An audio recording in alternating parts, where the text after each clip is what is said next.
Hi,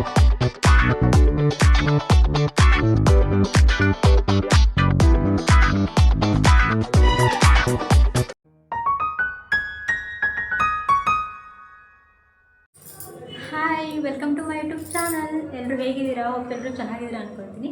ಎಲ್ರಿಗೂ ಕೂಡ ಗುರುಪೂರ್ಣಿಮೆ ಹಬ್ಬದ ಹಾರ್ದಿಕ ಶುಭಾಶಯಗಳು. ಇವತ್ತಿನ ಬೆಳಗ್ಗೆ ಲಾಗ್ನೆಸ್ ಶುರು ಮಾಡ್ತಿದ್ದೀನಿ. ಅಂದರೆ ಬೆಳಗಿನ ಜಾವ ಬೇಗ ಎದ್ದು ಸ್ನಾನ ಪೂಜೆ ಎಲ್ಲ ಮುಗಿಸೋದು. ಹುಣ್ಣಿಮೆ ದಿನ ಅಮಾವಾಸ್ಯೆ ದಿನ ಬಂದಾಗ ನಮ್ಮ ಹೆಣ್ಮಕ್ಳಿಗೆ ಅದೊಂಥರ ಕಾಮನ್ ಇದ್ದಂಗೆ, ಒಂಥರ ಏನೋ ಒಂಥರ ಹಬ್ಬದ ವಾತಾವರಣನೇ ಸೃಷ್ಟಿಯಾಗುತ್ತೆ ಅನ್ನೋ ಥರ.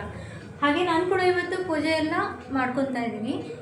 ಇವತ್ತಿನ ಪೂಜೆ ಮುಗಿಸಿ ಯಾವ್ಯಾವ ದೇವಸ್ಥಾನಕ್ಕೆ ಹೋಗಬೇಕು, ಇನ್ನು ಅಲ್ಲಿ ರಾಯರ ದೇವಸ್ಥಾನ ಆಗಿರ್ಬೋದು ಅಥವಾ ಸಾಯಿಬಾಬಾ ಟೆಂಪಲ್ ಆಗಿರ್ಬೋದು, ಮತ್ತು ನಮ್ಮ ಕಾಳಿಕಮ್ಮ ದೇವಸ್ಥಾನದಲ್ಲೂ ಕೂಡ ತುಂಬ ವಿಶೇಷತೆ ಇರುತ್ತೆ. ಇವತ್ತು ಹುಣ್ಣಿಮೆ ಅಂತ ಪ್ರತಿ ತಿಂಗಳು ಹುಣ್ಣಿಮೆ ಇದ್ದಾಗ ಪ್ರತಿ ತಿಂಗಳು ಅಲ್ಲಿ ಅನ್ನದಾನ ಕೂಡ ನಡೆಯುತ್ತೆ. ಹಾಗೆಯೇ ಅಲಂಕಾರ ಮಾತ್ರ ಅದ್ಭುತವಾಗಿರುತ್ತೆ.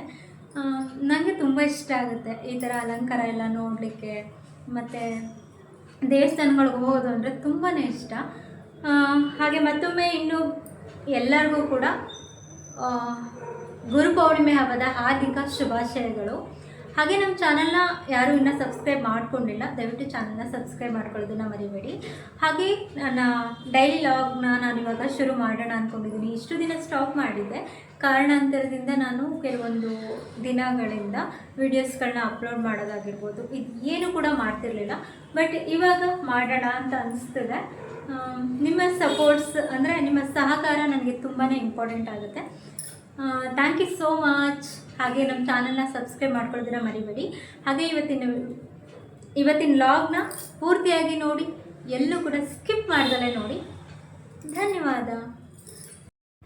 Welcome back to my YouTube channel. ಎಲ್ಲರೂ ಹೇಗಿದ್ದೀರಾ? ಹೋಪ್ ಎಲ್ಲರೂ ಚೆನ್ನಾಗಿದ್ದೀರಾ ಅಂತ ಭಾವಿಸ್ತಾ ಇವತ್ತಿನ ಲಾಗ್ನ ಕಂಟಿನ್ಯೂ ಮಾಡ್ತಾಯಿದ್ದೀನಿ. ಅಂದರೆ ಇವತ್ತು ಗುರು ಪೌರ್ಣಮಿ ಆದ್ದರಿಂದ ಗುರು ಹಿರಿಯರ ದರ್ಶನ ಮಾಡೋದಾಗಲಿ ನಮಸ್ಕಾರ ಮಾಡೋದಾಗಲಿ ತುಂಬಾ ಒಳ್ಳೆಯದು. ಹಾಗೆಯೇ ನಾವೆಲ್ಲ ಇವತ್ತು ರಾಯರ ಸನ್ನಿಧಿಗಾದರೂ ಸರಿ ಅಥವಾ ಸಾಯಿಬಾಬಾ ಟೆಂಪಲ್ಗಾದರೂ ಸರಿ ಹೋಗಿ ದರ್ಶನ ಮಾಡ್ಕೊಂಡು ಬರೋದು ತುಂಬಾ ಒಳ್ಳೆಯದು. ಹಾಗೆ ನಾನು ಕೂಡ ಮನೆಯಲ್ಲಿ ಬೆಳಗ್ಗೆ ಬೇಗ ಎದ್ದು ಮನೆಯೆಲ್ಲ ಶುಚಿ ಮಾಡಿ ಮಗನಿಗೆ ತಿಂಡಿ ಮಾಡಿ ಸ್ಕೂಲಿಗೆ ಕಳಿಸಿ ಮತ್ತು ಬೇರೆ ಬೇರೆ ಎಲ್ಲ ಕೆಲಸ ಎಲ್ಲ ಮುಗಿಸಿ ಈಗ ಸ್ನಾನ ಎಲ್ಲ ಮುಗಿಸಿ ಪೂಜೆನೂ ಕೂಡ ಮಾಡ್ಕೊತಾ ಇದ್ದೀನಿ. ಹಾಗೆಯೇ ಇವತ್ತಿನ ದಿನ ಹೇಗೋಯ್ತು ಅಂತಲೇ ಗೊತ್ತಾಗಲ್ಲ. ಯಾಕೆಂದರೆ ಗುರುಪೌರ್ಣಮಿ ಬಂದಿದ್ದ ದಿವಸ ಎಲ್ಲ ಪ್ರತಿಯೊಂದು ದೇವಸ್ಥಾನದಲ್ಲೂ ತುಂಬ ಚೆನ್ನಾಗಿ ಅಲಂಕಾರನ ಮಾಡಿರ್ತಾರೆ. ನೋಡ್ತಾ ಇದ್ದರೆ ನೋಡ್ತಾನೇ ಇರಬೇಕು ಅನಿಸುತ್ತೆ. ಅಲ್ಲಿಂದ ವಾಪಸ್ ಬರೋಕ್ಕೆ ಮನಸ್ಸೇ ಆಗಲ್ಲ. ಹಾಗೆ ನಾನು ಕೂಡ ಈ ಥರ ಸಿಂಪಲಾಗಿ ರೆಡಿಯಾಗಿ ನಾನು ಸಿಂಪಲಾಗಿ ಪೂಜೆನ ಕೂಡ ಮಾಡಿಕೊಂಡೆ. ನಮ್ಮ ಮನೇಲಿ ಈಗ ಆಲ್ಮೋಸ್ಟ್ ಅಲ್ಲಿ ತೆಂಗಿನಕಾಯಿ ಇದೆಯಲ್ಲ ಅದು ಮೊಳಕೆ ಬಂದಿದೆ. ಅದು ನೋಡಿದ್ರೆ ತುಂಬ ಖುಷಿಯಾಗುತ್ತೆ. ಯಾವಾಗಲೂ ಬರ್ತಾನೆ ಇರುತ್ತೆ, ಬೇರೆ ದಿಟ್ಟಾಗೆಲ್ಲ ಬಂದಿರುತ್ತೆ. ಈ ಸರಿನೂ ಬಂದಿದೆ, ತುಂಬ ಚೆನ್ನಾಗಿ ಬಂದಿದೆ ಮೊಳಕೆ. ನೋಡಿದ್ರೆ ತುಂಬ ಖುಷಿಯಾಗುತ್ತೆ. ಇನ್ನು ಸ್ವಲ್ಪ ದಿನ ಹೋದರೆ ತೆಂಗಿನ ಸಸಿ ಬಿಡೋ ಥರ ಕಾಣಿಸುತ್ತೆ, ಸಖತ್ ಚೆನ್ನಾಗಿರುತ್ತೆ. ನಿಮ್ಮ ಮನೆಯಲ್ಲೂ ಈ ಥರ ಮೊಳಕೆ ಬರುತ್ತಾ ಅಂತ ಹೇಳಿ ಕಮೆಂಟ್ ಬಾಕ್ಸಲ್ಲಿ ನನಗೆ ಕಮೆಂಟ್ ಹಾಕೋದನ್ನು ಮರಿಬೇಡಿ. ಹಾಗೆ ನಾನು ಪೂಜೆ ಎಲ್ಲ ಮುಗಿಸಿ ತಿಂಡಿ ಏನು ಮಾಡಿರಲಿಲ್ಲ. ಯಾಕೆಂದರೆ ದೇವಸ್ಥಾನಕ್ಕೆ ಹೋಗಿ ಇವತ್ತು ಅಂದರೆ ಗುರುಪೌರ್ಣಮಿ ದಿನ ದೇವಸ್ಥಾನಕ್ಕೆ ಹೋಗಿ ಅಲ್ಲಿ ದರ್ಶನ ಮಾಡಿಕೊಂಡು ಅಲ್ಲೇ ಪ್ರಸಾದ ಕೊಡ್ತಾರಲ್ಲ ತೊಗೊಂಡ್ರಾಯ್ತು ಅಂತ ಹೇಳಿ ಇಲ್ಲಿ ಟಿಫನ್ ಏನೂ ಮಾಡಲಿಲ್ಲ. ಯಾಕೆಂದರೆ ಮನೇಲಿ ಮಾಡಿದ್ದೆ, ಆದರೆ ನಾನು ತಿಂದಿಲ್ಲ ಅಷ್ಟೇ. ಸರಿ, ಇವಾಗ ನೆಕ್ಸ್ಟು ಯಾವುದಾದ್ರು ದೇವಸ್ಥಾನಕ್ಕೆ ಹೋಗಿ ಬರೋಣ ಅಂತ ಹೇಳಿ ಪೂಜೆ ಎಲ್ಲ ಮುಗಿಸ್ದೆ. ಪೂಜೆ ಎಲ್ಲ ಮುಗಿಸಿ ನೋಡಿ ಈ ಥರ ಸಿಂಪಲ್ಲಾಗಿ ನಾನು ಅಲಂಕಾರನ ಮಾಡ್ಕೊಂಡಿದ್ದೀನಿ ದೇವರಿಗೆ. ಇದಾದಮೇಲೆ ನಾನು ಶಾಪ್ ಹತ್ರ ಹೋಗ್ತಿದ್ದೀನಿ. ಶಾಪ್ ಹತ್ರ ಹೋದರೆ ನಮ್ಮ ಮನೆಯವರು ನಾನು ಹೊರಗಡೆ ಹೋಗಿ ಬರ್ತೀನಿ, ಒಂದು ಸ್ವಲ್ಪ ಹೊತ್ತು ಅಂಗಡಿ ಹತ್ರನೇ ಇರು ಅಂತ ಹೇಳಿದ್ರು. ನೋಡಿದ್ರೆ ನನ್ನ ದೇವಸ್ಥಾನಕ್ಕೆ ಹೋಗೋಕ್ಕೆ ಅಂತ ಬಂದವಳು ಶಾಪ್ ಹತ್ರನೇ ಇರು ಅಂತ ಹೇಳಿದ್ರು. ಸ್ವಲ್ಪ ಬೇಜಾರಾಯಿತು, ಟೈಮ್ ಆಗಿಬಿಟ್ರೆ ಅಂತ. ಪೂಜೆ ಎಲ್ಲ ಮುಗಿದ್ಮೇಲೆ ಹೋದ್ರೆ ಅದೇನು ಚೆನ್ನಾಗಿರುತ್ತಲ್ವಾ. ಆದರೂ ಹೋಗಿ ಬರ್ತೀನಿ ಇರು ಒಂದು 10 ನಿಮಿಷ ಅಂತ ಹೇಳಿದ್ರು. ಅಂದರೆ ಎದುರುಗಡೆ ಇನ್ನೊಂದು ಶೆಡ್ ಥರ ಮಾಡ್ತಿದ್ದಾರೆ, ಇದು ನಮಗೆ ಚಿಕ್ಕದಾಯಿತು ಹಾಗಾಗಿ ಅಲ್ಲಿ ಕಾಣಿಸ್ತಿದೆ ನೋಡಿ ಪಕ್ಕದಲ್ಲೇ ಆ ಶೆಡ್ ಹತ್ರ ಬೇರೆದು ಓಪನ್ ಮಾಡ್ತಾಯಿದ್ದಾರೆ ಶಾಪ್ನ. ಹಾಗಾಗಿ ಅದಾದಮೇಲೆ ನಮ್ಮ ಮನೆಯವ್ರು ಕೂಡ ಬಂದ ತಕ್ಷಣ ನಾನು ಹೋಗಿದ್ದು ಕಾಳಿಕಮ್ಮ ದೇವಸ್ಥಾನಕ್ಕೆ. ಅಲ್ಲಿ ಸತ್ಯನಾರಾಯಣ ಸ್ವಾಮಿ ಪೂಜೆನ ಕೂಡ ತುಂಬ ಚೆನ್ನಾಗಿ ಅಲಂಕರಣ ಮಾಡಿದರು. ಎಲ್ಲ ಪೂಜೆ ಎಲ್ಲ ಮುಗ್ದಿತ್ತು, ಎಲ್ಲರೂ ಕೂಡ ಆಗಲೇ ಪ್ರಸಾದಕ್ಕೆ ಅಂತ ಹೋಗಿಬಿಟ್ಟಿದ್ರು. ನೋಡಿ ಇಲ್ಲೂ ಕೂಡ ಎಷ್ಟು ಚೆನ್ನಾಗಿ ಅಲಂಕರಣ ಮಾಡಿದ್ದಾರೆ ಆ ತಾಯಿಗೆ. ಸಖತ್ತು ಅಲ್ಲಿ ಇದ್ದರೆ ಅಲ್ಲೇ ಇರಬೇಕು ಅನಿಸುತ್ತೆ, ಬರೋಕ್ಕೆ ಮನಸ್ಸೇ ಆಗಲ್ಲ. ಅಷ್ಟರಲ್ಲಿ ನನ್ನ ಫ್ರೆಂಡ್ ಕೂಡ ಬಂದಿದ್ದರು. ಅವರು ಆಗಲೇ ಫೋನ್ ಮಾಡಿದರು, ನಾನು ಬಂದಿದ್ದೀನಿ ನೀವು ಬನ್ನಿ ಅಂತ ಹೇಳಿ. ಸರಿ ಅಂತ ನಾನು ಸ್ವಲ್ಪ ಲೇಟಾಗಿ ಹೋದೆ. ಹಾಗೆಯೇ ಸ್ವಲ್ಪ ವಿಡಿಯೋ ಅದು ಇದೆಲ್ಲ ಮಾಡ್ಕೊಂಡ್ವಿ. ಇನ್ನು ಅವ್ರದ್ದು ಕೂಡ ಒಂದು ಚಾನಲ್ ಇದೆ, ಸುಮಾ ಲಾಗ್ಸ್ ಅಂತ ಹೇಳಿ, ಸುಮಾ ದಿನೇಶ್ ಲಾಗ್ಸ್ ಅಂತ ಹೇಳಿ ಅವ್ರದ್ದು ಕೂಡ ಚಾನಲ್ ಇದೆ. ಅವರು ಇನ್ನೂ ಯಾವುದೇ ರೀತಿ ಓಪನ್ ಮಾಡಿಲ್ಲ ಲಾಗ್ಸ್ನ. ಸ್ವಲ್ಪ ಶಾರ್ಟ್ಸ್ ಎಲ್ಲ ಹಾಕ್ಕೊಂಡು ಹೋಗ್ತಾ ಇದ್ದಾರೆ. ಇನ್ನು ಕ್ಲಿಯರಾಗಿ ಗೊತ್ತಾದಮೇಲೆ ಕಂಪ್ಲೀಟಾಗಿ ಅವರು ಕೂಡ ಆಗ್ತಾರೆ. ಈಗ ನನ್ನ ತಾಯಿ ಹತ್ರ ಮಂಗಳಾರತಿನ ತೊಗೊಂಡು ನಾನು ಕೂಡ ನಮಸ್ಕಾರನ ಹಾಕ್ಕೊತಾ ಇದ್ದೀನಿ. ಏನೋ ಗೊತ್ತಿಲ್ಲ, ದೇವಸ್ಥಾನಕ್ಕೆ ಬಂದಾಗ ಆಗೋವಂಥ ನೆಮ್ಮದಿ ಇದೆಯಲ್ಲ, ಅದು ನೆಕ್ಸ್ಟ್ ಲೆವೆಲ್ ಅಂತ ಹೇಳ್ಬೋದು. ಅದಾದಮೇಲೆ ಅಲ್ಲೇ ಹುರುಳಿಕಾಳು ಬಸ್ಸಾರು ಮತ್ತು ಸಜ್ಜಿಗೆ ಮತ್ತು ಕಾಳೆಲ್ಲ ಕೊಟ್ಟಿದ್ದರು. ಅಲ್ಲಿ ಪ್ರಸಾದನ ತೊಗೊಂಡು ನಾವು ಬಂದಿದ್ದು ಸಾಯಿಬಾಬಾ ಟೆಂಪಲ್ಗೆ. ಸಾಯಿಬಾಬಾ ಟೆಂಪಲ್ ಹತ್ರ ಅಷ್ಟೇನು ರಶ್ ಇರಲಿಲ್ಲ, ಪರವಾಗಿಲ್ಲ. ಈ ಸರಿ ಹೋದ ಸರಿಗಿಂತ ಎಲ್ಲ ಹೋಲಿಸ್ಕೊಂಡ್ರೆ ಈ ಸಾರಿ ನಾವು ಸ್ವಲ್ಪ ಲೇಟಾಗಿ ಬಂದ್ವಿ, ಹಾಗಾಗಿ ಸ್ವಲ್ಪ ಫ್ರೀಯಾಗಿತ್ತು ದರ್ಶನಕ್ಕೆ. ನಿಜವಾಗ್ಲೂ ಇಲ್ಲಿ ಈ ಥರ ಅಲಂಕಾರ ಮಾಡಿರ್ತಾರೆ ಅಂತ ನನಗೆ ನಿಜ ಗೊತ್ತಿರಲಿಲ್ಲ. ಪ್ರತಿ ವರ್ಷವೂ ಮಾಡ್ತಾರೆ, ಇಲ್ಲ ಅಂತಲ್ಲ, ಆದರೆ ಈ ವರ್ಷ ಮಾತ್ರ ತುಂಬಾ ಸಖತ್ತಾಗಿ ಮಾಡಿದರು.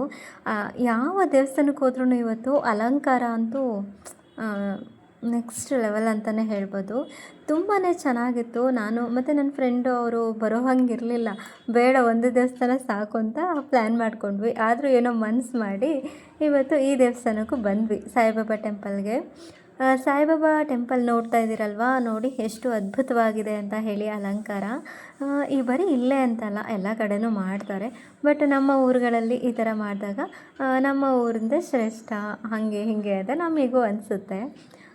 ಅಲಂಕಾರ ಮಾತ್ರ ತುಂಬ ಚೆನ್ನಾಗಿದೆ. ನನಗೆ ನಿಜವಾಗ್ಲೂ ಅಲ್ಲಿ ಒಳಗಡೆ ಹೋಗ್ತಿದ್ದಂಗೆ ಎಲ್ಲೋ ಹೋಗ್ಬಿಟ್ವೇನೋ ಅಂತ ಫೀಲ್ ಆಗ್ತಾಯಿತ್ತು. ಅಷ್ಟು ಅದ್ಭುತವಾಗಿ ಅಲಂಕಾರನ ಮಾಡಿದ್ದಾರೆ. ಆ ಪರಮಾತ್ಮನ ನೋಡೋಕ್ಕೆ ನಾವು ಎಷ್ಟು ಇದಾಗಿ ಬರ್ತೀವಲ್ವ. ಸೊ ನನಗೆ ನಿಜವಾಗ್ಲೂ ಖುಷಿಯಾಗುತ್ತೆ ಈ ಥರ ದೇವರ ದರ್ಶನ ಅಂತ ಮಾಡೋದಕ್ಕೆ. ಅಲ್ಲೇ ಬೇಕಾದ್ರೆ ಕುತ್ಕೊಂಡ್ಬಿಡ್ತೀನಿ, ಅಷ್ಟು ಚೆನ್ನಾಗಿದೆ. ಒಂಥರ ಮೈಂಡಿಗೆ ಎಲ್ಲೋ ಒಂಥರ ಮೈಂಡೆಲ್ಲ ಮನೆ ಸ್ಟ್ರೆಸ್ಸು ಅದು ಇದು ಎಲ್ಲ ಮಾಡ್ಕೊಂಡಿರ್ತೀವಿ. ಈ ಥರ ದೇವಸ್ಥಾನಕ್ಕೆ ಬಂದಾಗ ಸ್ವಲ್ಪ ಮೈಂಡ್ ರಿಲೀಫ್ ಅಂತ ಅನಿಸುತ್ತೆ. ಈಗ ನಾವು ಕೂಡ ಮೇಯ್ನು ಪಕ್ಕದಲ್ಲೂ ಚಿಕ್ಕದು ಸಾಯಿಬಾಬಾ ಮತ್ತು ಗಣೇಶ ಆ ಥರ ಇದೆ. ಇಲ್ಲಿ ದೊಡ್ಡದಾಗಿರೋಂಥ ಮೂರ್ತಿ ಇದೆ. ತುಂಬ ಚೆನ್ನಾಗಿ ಇಲ್ಲಿ ಪ್ರತಿ ಗುರುವಾರನೂ ತುಂಬ ಚೆನ್ನಾಗಿ ಅಲಂಕಾರ ಮಾಡ್ತಾರೆ. ಮತ್ತು ಇಲ್ಲಿ ಭಜನೆಗಳಾಗಿರ್ಬೋದು, ಕೀರ್ತನೆಗಳಾಗಿರ್ಬೋದು ತುಂಬ ಚೆನ್ನಾಗಿ ಮಾಡ್ತಾರೆ. ಪ್ರತಿ ಗುರುವಾರ ಕೂಡ ತುಂಬ ಚೆನ್ನಾಗಿ ಮಾಡ್ತಾರೆ. ಮತ್ತು ಬಾಕಿ ದಿನವೂ ಕೂಡ ಮಾಡ್ತಾರೆ, ಇಲ್ಲ ಅಂತಲ್ಲ. ಆದರೆ ಗುರುವಾರ ಮಾತ್ರ ತುಂಬ ಚೆನ್ನಾಗಿ ಅಲಂಕಾರನ ಮಾಡ್ತಾರೆ. ನಾವು ಕೂಡ ಇಲ್ಲಿ ಎಲ್ಲನೂ ನೋಡಿಕೊಂಡು ಮತ್ತು ನೆಕ್ಸ್ಟು ಹೋಗ್ಬೇಕಾಗಿರೋದು ಪ್ರಸಾದಕ್ಕೆ. ನಾವು ಪ್ರಸಾದ ಅಲ್ಲೇ ಬಂದಿದ್ವಲ್ಲ, ಹಾಗೆ ಸ್ವಲ್ಪ ತೊಗೊಂಡು ಮತ್ತೆ ಬಂದು ಈಗ ಎಮ್ ಜಿ ರೋಡ್ಗೆ ಹೋಗಬೇಕು. ಎಮ್ ಜಿ ರೋಡಲ್ಲಿ ಇರೋವಂಥ ದೇವಸ್ಥಾನಕ್ಕೆ. ಇದು ಕೂಡ ತುಂಬ ವಿಶೇಷತೆಯನ್ನು ಹೊಂದಿದೆ. ಏಕೆಂದರೆ ಈ ದೇವಸ್ಥಾನಕ್ಕೆ ಹೋದಾಗ ಏನೋ ಒಂಥರ ಮೈಂಡ್ ಪೀಸ್ಫುಲ್ ಅನಿಸುತ್ತೆ. ಅಲ್ಲಿ ಅದು ಇರೋವಂಥ ಪ್ಲೇಸೇ ಹಾಗಿದೆ. ಸುತ್ತಮುತ್ತ ಅದು ಒಂಥರ ಏನಂತಾರೆ, ಗಿಡ ಮರ, ಪಾರ್ಕ್ ಥರ ಇದೆ. ಆ ಪಾರ್ಕ್ ಒಳಗಡೆ ದೇವಸ್ಥಾನ ಇರೋದು ತುಂಬ ಚೆನ್ನಾಗಿದೆ. ನನಗೆ ಇಲ್ಲೂ ಬರೋದಕ್ಕೆ ತುಂಬ ಇಷ್ಟ. ಇದಾದಮೇಲೆ ನಾವಿಲ್ಲಿ ಯೋಗ ಮಂದಿರ, ಅಂದರೆ ಮೌನವಾಗಿರಬೇಕು ಇಲ್ಲಿ ಹೋಗಬೇಕಾದ್ರೆ. ಒಳಗಡೆನೂ ಅಷ್ಟೇ ತುಂಬ ಸೈಲೆಂಟಾಗಿರುತ್ತೆ ಧ್ಯಾನ ಮಂದಿರ ಇದು. ಇಲ್ಲಿ ಒಳಗಡೆ ಹೋದರೆ ನಿಜವಾಗ್ಲೂ ನಾವು ಹೊರಗಡೆ ಮಾತಾಡೋದು ಏನೂ ಕೇಳಿಸಲ್ಲ. ಹೋಗ್ತಾ ಇದ್ದೀವಿ, ಅಲ್ಲಿ ಹೋಗಿ ಒಂದು 10 ನಿಮಿಷ ಕೂತು ಬಂದರೆ ನಿಜವಾಗ್ಲೂ ಮೈಂಡ್ ಎಷ್ಟು ರಿಲೀಫ್ ಅನಿಸುತ್ತೆ ಗೊತ್ತಾ. ಮತ್ತು ಅಲ್ಲಿ ಫುಲ್ ಕತ್ತಲೆ, ಅಲ್ಲಿ ಕಾಣಿಸ್ತಿದೆಯಲ್ಲ ದೀಪ, ಅದೊಂದೇ ದೀಪನ ಹಚ್ಚಿಡ್ತಾರೆ ಯಾವಾಗಲೂ ಅಷ್ಟೇ. ಅದೊಂದು ದೀಪ ಹಚ್ಚಿಡ್ತಾರೆ ಅಷ್ಟೇ.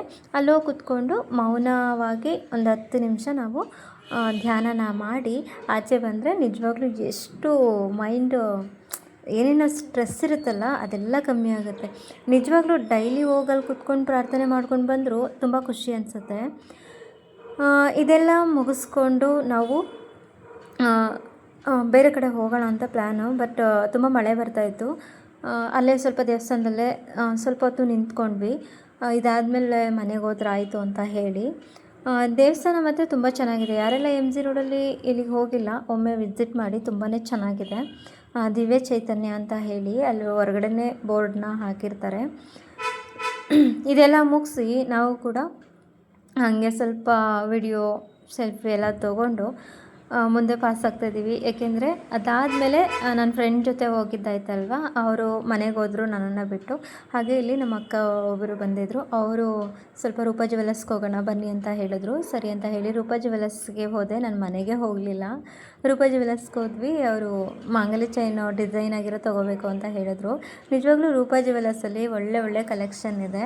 ನನಗೆ ನಿಜವಾಗ್ಲೂ ಬೇರೆ ಕಡೆ ಹೋದರೆ ಕಂಫರ್ಟಬಲ್ ಆಗೋಲ್ಲ. ನಾನು ಏನಾದರೂ ಪರ್ಚೇಸ್ ಮಾಡಬೇಕಂದ್ರೆ ರೂಪಾದಲ್ಲೇ ಪರ್ಚೇಸ್ ಮಾಡೋದು. ಯಾಕೆಂದರೆ ಇಲ್ಲಿ ಒಳ್ಳೆ ಕಲೆಕ್ಷನ್ಸು ನಮಗೆ ಸಿಗುತ್ತೆ. ಹಾಗಾಗಿ ಇದು ಬಿಟ್ಟು ನನಗೆ ಬೇರೆ ಕಡೆ ಅಷ್ಟೊಂದು ಕಂಫರ್ಟಬಲ್ ಅನಿಸಲ್ಲ. ಯಾಕೆಂದರೆ ಇಲ್ಲಿ ನಮ್ಮನೆಯವ್ರಿಗೆ ಗೊತ್ತಿರೋರು ಇರೋದರಿಂದ ನನಗೆ ಇಲ್ಲೇ ಕಂಫರ್ಟಬಲ್ ಫೀಲ್ ಆಗುತ್ತೆ. ಹಾಗೆ ಅಕ್ಕನೂ ಕೂಡ ನೋಡ್ತಾಯಿದ್ರು, ಇನ್ನೂ ಯಾವುದು ಸೆಲೆಕ್ಷನ್ ಮಾಡಿಲ್ಲ. ಅವ್ರದ್ದು ಹಳೆ ಚೈನು ಮತ್ತು ಹಳೆ ಬಳೆ ಇತ್ತು, ಅದೆರಡನ್ನೂ ಹಾಕಿ ಮಾಂಗಲ್ಯ ಸರನ ತೊಗೊಳಕ್ಕೆ ಹೊರಟಿದ್ದಾರೆ. ನಿಜವಾಗ್ಲೂ ಇಲ್ಲಿ ಒಳ್ಳೆ ಕಲೆಕ್ಷನ್ ಇದೆ ಆಯಿತಾ. ಮತ್ತು ಈಗ ಆಫರ್ ಬಿಟ್ಟಿದ್ದಾರೆ, ಆಷಾಢ ಆಫರ್ ಅಂತ ಹೇಳಿ 699 ರೂಪಾಯಿನೋ ಕಮ್ಮಿ ಆಗುತ್ತೆ ಪ್ರತಿ ಗ್ರಾಮ್ಗೆ. ಇನ್ನು ಜ್ಯುವೆಲರ್ ಶಾಪಿಂದ ಬರೋ ಹೊತ್ತಿಗೆ 6 ಗಂಟೆ ಅಥವಾ 5:45 ಆಗೋಯಿತು.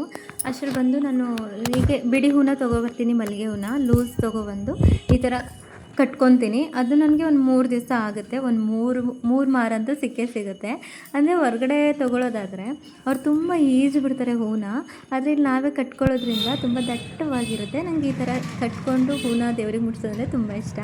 ಅಷ್ಟರೊಳಗಾಗಲೇ ಬ್ರಹ್ಮಕಮಲ ಹೂವು ಬಿಟ್ಬಿಟ್ಟಿತ್ತು. ಕಾಯ್ತಿದ್ದೆ ನಾನು ಈ ಹೂವಿಗೋಸ್ಕರ. ಮೊಗ್ಗಾಗಿದ್ದವಿಂದ ತುಂಬಾ ಸೇಫ್ ಮಾಡಿದ್ದೆ. ಇದನ್ನು ನೋಡಿ ನಂಗೆ ತುಂಬಾ ಖುಷಿ ಆಯಿತು.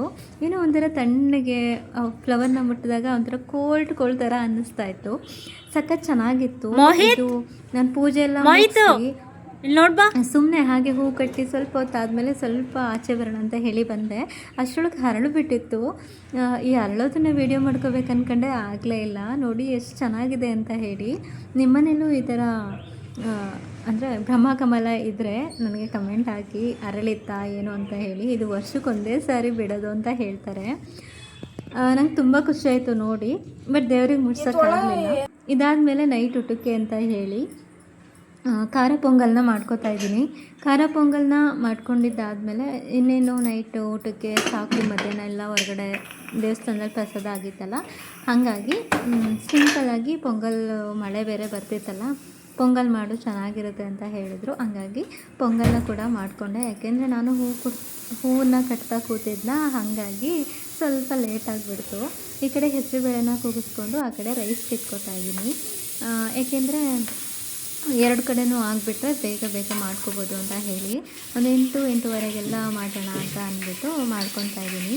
ಈ ಕಡೆ ಹೂವು ಕೂಡ ಕಟ್ಟಿ ಆಗಿತ್ತು. ಹೂವೆಲ್ಲ ನನಗೆ ಈ ಥರ ಹೂವು ಕಟ್ಕೊಳ್ಳೋದಂದ್ರೇ ತುಂಬ ಇಷ್ಟ. ಈಗ ಹೊರಗಡೆ ತಂದು ಅದನ್ನು ಸುಮ್ಮನೆ ಅದು ಅಷ್ಟೊಂದು ಕಂಫರ್ಟಬಲ್ ಫೀಲ್ ಆಗೋಲ್ಲ. ಈಗ ನಾವೇ ಕಟ್ಕೊಂಡ್ರೆ ಎಷ್ಟು ದಟ್ಟವಾಗಿರುತ್ತೆ ಹೂವು ಅಲ್ವಾ. ಹಾಗಾಗಿ ಇದು ಕೂಡ ವಿಷಲ್ ಬಂತು. ಇದು ವಿಷಲ್ ಹಾಗೆ ಹೂವೆಲ್ಲ ಕಟ್ಟಿದ್ದಾಗಿತ್ತಲ್ವ, ಹಾಗೆ ಪೊಂಗಲ್ ಕೂಡ ರೆಡಿ ಮಾಡ್ಕೊತಾ ಇದ್ದೀನಿ. 2 ವಿಷಲ್ ಬಂದಿತ್ತು. ಈಗ ಹೆಸರುಬೇಳೆನ ಹಾಕಿ ಮತ್ತು ನಾನು ರೈಸ್ ಕೂಗಿಸ್ಕೊಂಡಿದ್ದೆ ಅಲ್ವಾ, ಅದನ್ನು ಕೂಡ ಮಿಕ್ಸ್ ಮಾಡಿಕೊಂಡ್ರೆ ಪೊಂಗಲ್ ರೆಡಿ ಆಗುತ್ತೆ. ಹಾಗೆ ಯಾರಿಗೆಲ್ಲ ಈ ವಿಡಿಯೋ ಇಷ್ಟ ಆದರೆ ದಯವಿಟ್ಟು ಲೈಕ್, ಶೇರ್ ಮತ್ತು ಸಬ್ಸ್ಕ್ರೈಬ್ ಮಾಡ್ಕೊಳ್ಳೋದನ್ನು ಮರಿಬೇಡಿ. ಇನ್ನು ಮುಂದೆ ಡೈಲಿ ಲಾಗ್ನ ಮಾಡಬೇಕು ಅಂದ್ಕೊಂಡಿದ್ದೀನಿ. ಈ ವಿಡಿಯೋ ನಿಮಗೆ ಇಷ್ಟ ಆಗಿದೆ ಅಂದ್ಕೊಳ್ತೀನಿ. ಇಷ್ಟ ಆಗಿದ್ದರೆ ಕಮೆಂಟ್ ಮಾಡೋದನ್ನು ಮರಿಬೇಡಿ. ಪೊಂಗಲ್ ಕೂಡ ರೆಡಿ ಆಯಿತು. ಇವಾಗ ಟೇಸ್ಟ್ ಮಾಡೋದಷ್ಟೇ. ಇದಕ್ಕೆ ಸ್ವಲ್ಪ ರೈಸ್ ಹಾಕಿದ್ರೆ ಮುಗಿಯುತ್ತೆ. ವಿಡಿಯೋ ನೋಡಿದ ಎಲ್ಲರಿಗೂ ಕೂಡ ಧನ್ಯವಾದಗಳು.